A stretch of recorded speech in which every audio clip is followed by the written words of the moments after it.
El año es 800. El aire en la capital siria está cargado con el aroma de carne asada y vino caro.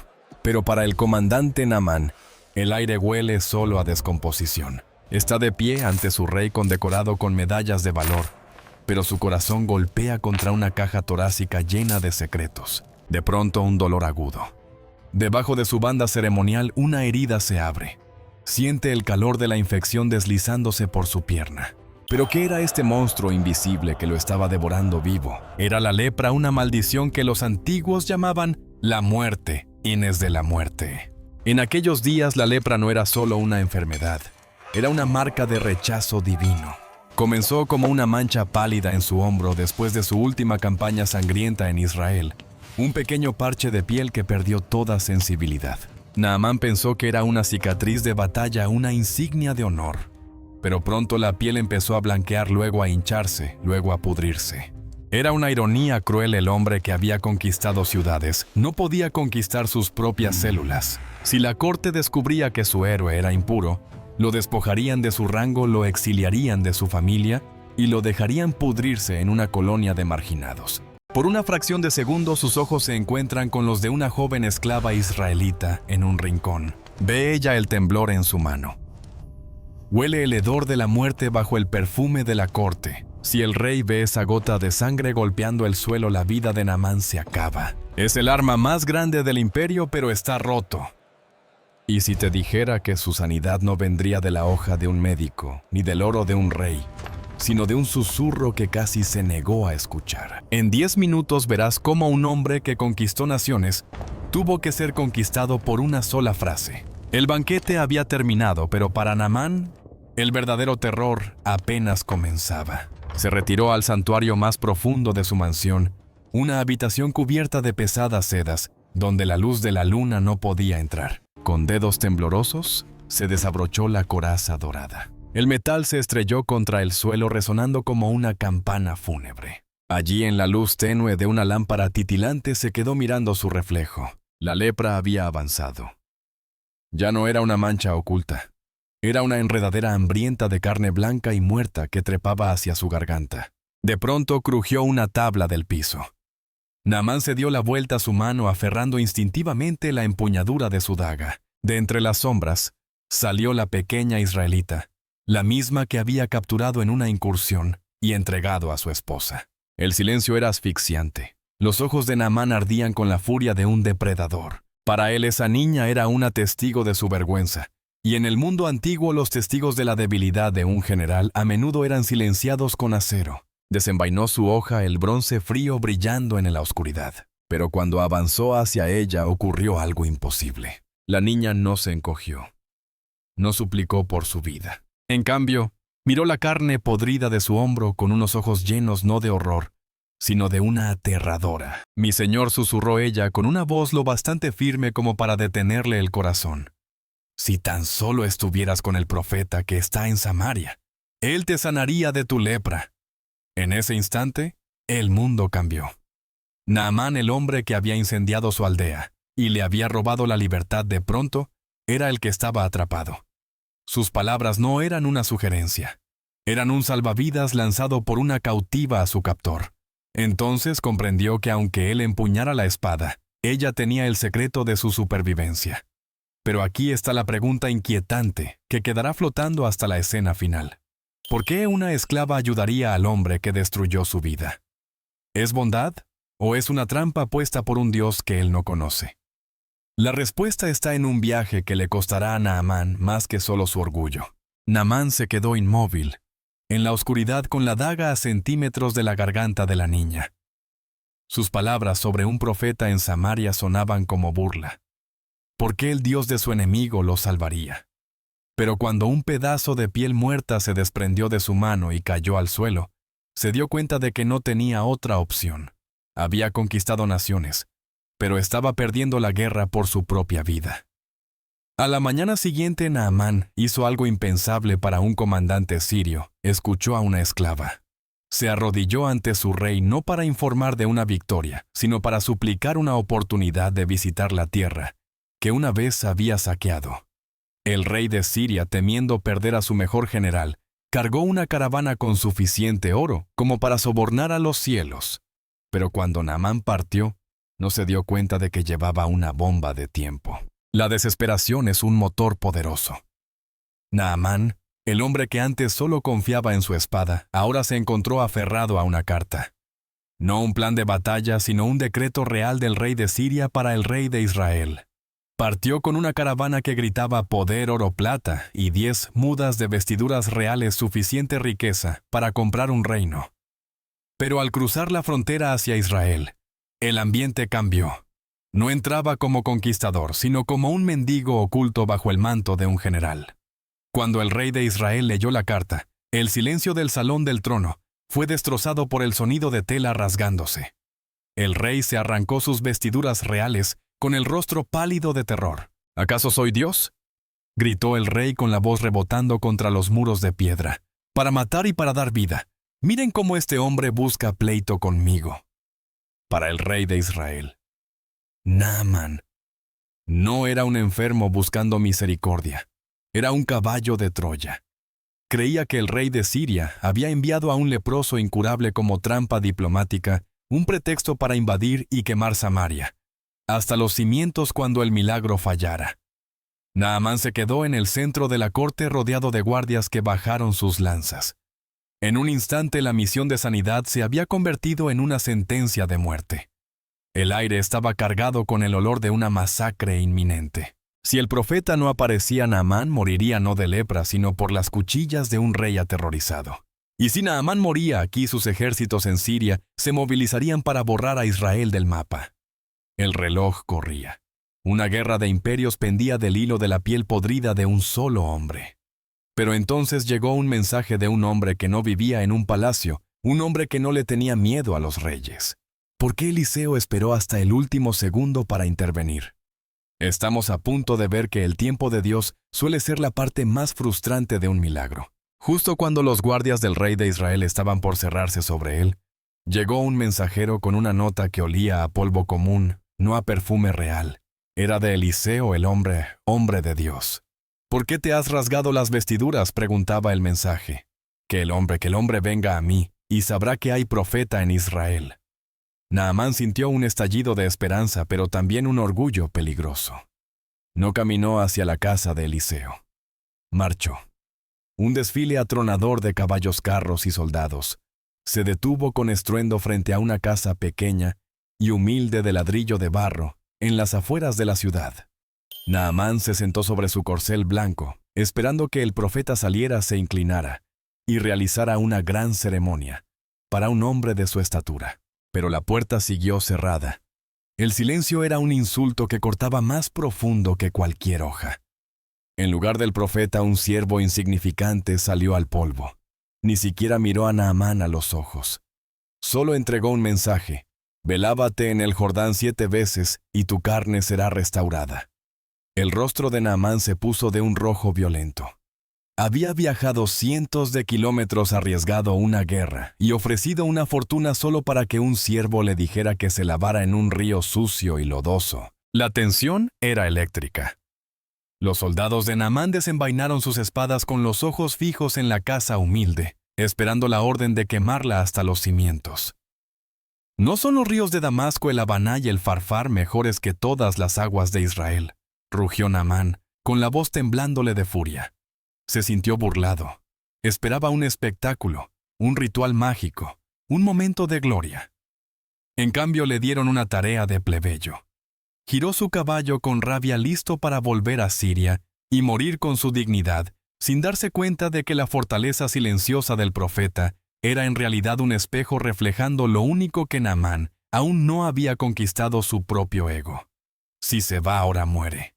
Pero si se queda, tendrá que hacerse más pequeño de lo que jamás ha sido. Los caballos de Naamán se encabritaron cuando él los azotó frenético, dándole la espalda a la casa de Eliseo.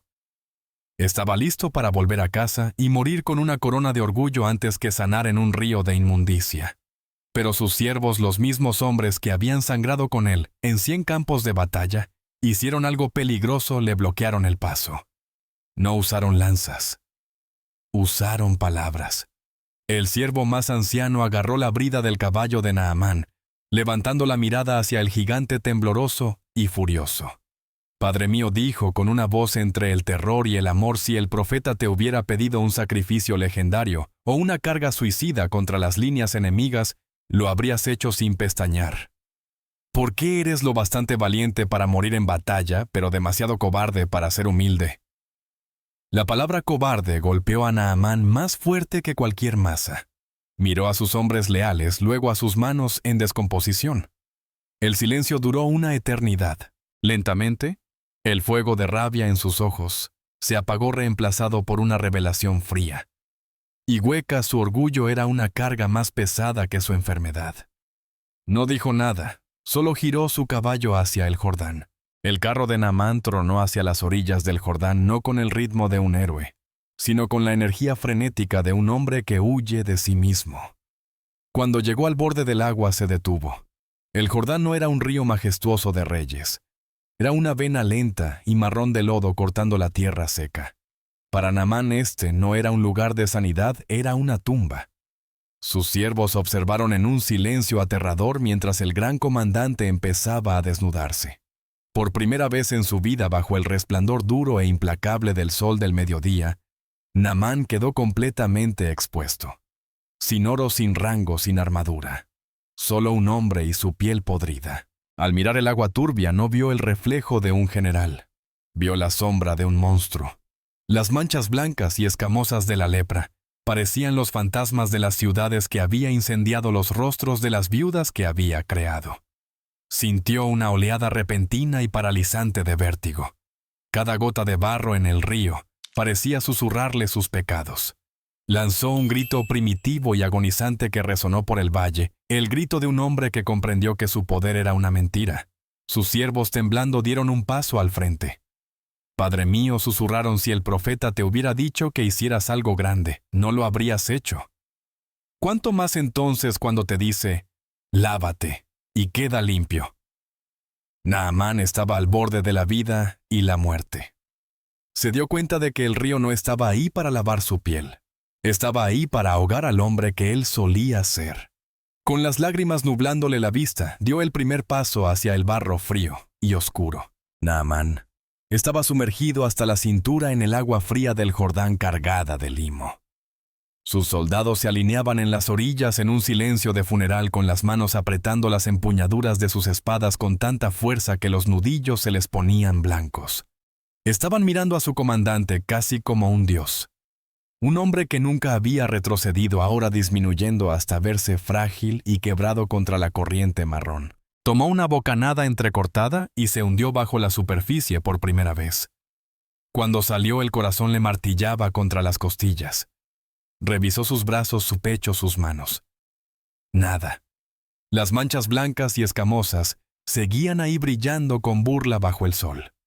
La segunda y la tercera vez se quedó abajo más tiempo, con el agua lodosa picándole en los ojos. Bajo la superficie, el silencio era ensordecedor. Empezó a ver los rostros de aquellos a quienes había derrotado. Los fantasmas de ciudades en llamas parecían arremolinarse en el limo. Sintió el peso de cada vida que había tomado presionándole los pulmones. Cuando salió después del cuarto y del quinto hundimiento, la desesperación ya no era solo un sentimiento. Era una asfixia física. Miró su piel y bajo el resplandor implacable del sol del mediodía, la lepra parecía aún más inflamada, la carne viva, irritada por la aspereza del río. Para la sexta vez, Naamán temblaba no por el frío, sino por el peso aplastante de la humillación pública. Allí estaba medio desnudo en una zanja de lodo, un gran comandante reducido a un espectáculo ante sus propias tropas. Se sintió como un tonto, un sirio de alta cuna jugando al juego de un niño, en un río sucio, mientras sus enemigos probablemente se reían desde las sombras de las colinas. Este era el punto máximo del bucle de curiosidad. ¿Por qué Dios esperó? ¿Por qué el fracaso repetido? Porque el agua no solo estaba lavando su piel, estaba arrancando las capas de una vida construida sobre sangre y orgullo. Naamán miró hacia la orilla con los ojos ardiéndole de lágrimas de rabia y derrota. Estaba listo para salir, tomar su espada y regresar a Siria para morir con su dignidad intacta. Pero entonces, entre el susurro de los juncos, pareció oír el eco del murmullo de aquella pequeña muchacha cautiva. Se dio cuenta de que si se detenía en 6, no solo sería un leproso, sería un hombre que estuvo a centímetros del cielo y eligió volver al infierno por culpa de su ego. Con un último sollozo primitivo que le desgarró la garganta, desapareció bajo el agua marrón por 7ª vez. Se quedó abajo. 5 segundos. 10 segundos. La superficie del Jordán se volvió quieta como vidrio, como si todo el universo hubiera contenido el aliento. El único sonido era el viento. Había cedido el gran general tanto de sí mismo, que ya no quedaba nada que pudiera volver a la superficie. El silencio pendía sobre el Jordán como un sudario pesado. 15 segundos. 20. En la orilla los soldados de Naamán empezaron a moverse con el rostro retorcido de pánico. Temían que su comandante finalmente hubiera sucumbido al peso de su armadura y a las profundidades de su vergüenza. Pero entonces el agua se abrió. Naamán estalló desde las profundidades lodoso, jadeando por el aire de un mundo que ya no era el mismo. Mientras el agua caía en cascada de sus hombros, los jadeos de sus soldados resonaron por el valle. Las manchas blancas y escamosas, la muerte. Antes de la muerte habían desaparecido. En su lugar había una piel tan pura, tan radiante, que parecía la carne de un recién nacido. Las cicatrices de 100 batallas, las quemaduras de soles del desierto y la podredumbre de la lepra habían sido borradas por la gracia de un Dios, al que una vez había ignorado. Miró sus manos girándolas bajo la luz del sol, llorando no con la rabia de un general, sino con el asombro de un niño. Este fue, pues, el milagro dentro del milagro. El bucle de curiosidad que planteamos al inicio, ¿por qué el susurro de la muchacha era tan poderoso por fin?, se responde aquí. Dios no solo sanó la piel de Naamán, le hizo un trasplante de corazón. El hombre que entró en el agua era un depredador de naciones. El hombre que salió era un siervo del Todopoderoso. Su piel estaba suave, pero su espíritu ahora era de hierro. Se dio cuenta de que el Jordán fangoso era más precioso que los ríos dorados de Damasco, porque fue en la tierra donde por fin encontró lo divino. Aquí la música cinematográfica se eleva pasando de los susurros inquietantes del pasado a un himno atronador y triunfal. Naamán ya no era solo un sobreviviente. Era un testimonio viviente de que por profundo que sea el deterioro, existe un río que puede hacerte nuevo. Naamán no regresó a la casa del profeta para presumir su nueva piel, ni ofrecer oro como si pudiera comprar el favor de Dios. En cambio, se presentó ante Eliseo con una petición que desconcertó a sus soldados. Pidió 2 cargas de tierra para mulas simple suelo marrón de la tierra de Israel. Mientras viajaba de regreso a Damasco, no llevaba botín de guerra, sino la misma tierra que una vez quiso conquistar. La escena final es de un misterio profundo. Imagina a Naamán, el gran comandante de pie, en el corazón de un templo pagano en Siria, rodeado de ídolos de piedra y oro. Pero bajo sus pies se extiende la tierra de Israel. Se arrodilla sobre ese suelo una isla de verdad en un mar de sombras. Comprendió que Dios no vive en un palacio. Vive donde un corazón es lo bastante humilde como para escuchar. El van talla el oído de Naamán. Antes afinado solo al rugido de la batalla, ahora quedaba afinado para siempre al susurro de lo divino. El bucle de curiosidad. Se cierra aquí el mayor milagro. No fue la sanidad de su piel, sino la apertura de sus oídos, a una voz que antes consideraba inferior a él. Para nuestros espectadores estadounidenses, el mensaje es claro en un mundo que grita por tu atención. Eres lo suficientemente valiente como para oír los susurros de esperanza, oremos. Sanador divino, concédenos el valor de la muchacha sierva para hablar la verdad y la humildad de Naamán, para escuchar cuando nuestro orgullo es herido. Que encontremos nuestro Jordán y salgamos hechos nuevos. Amén.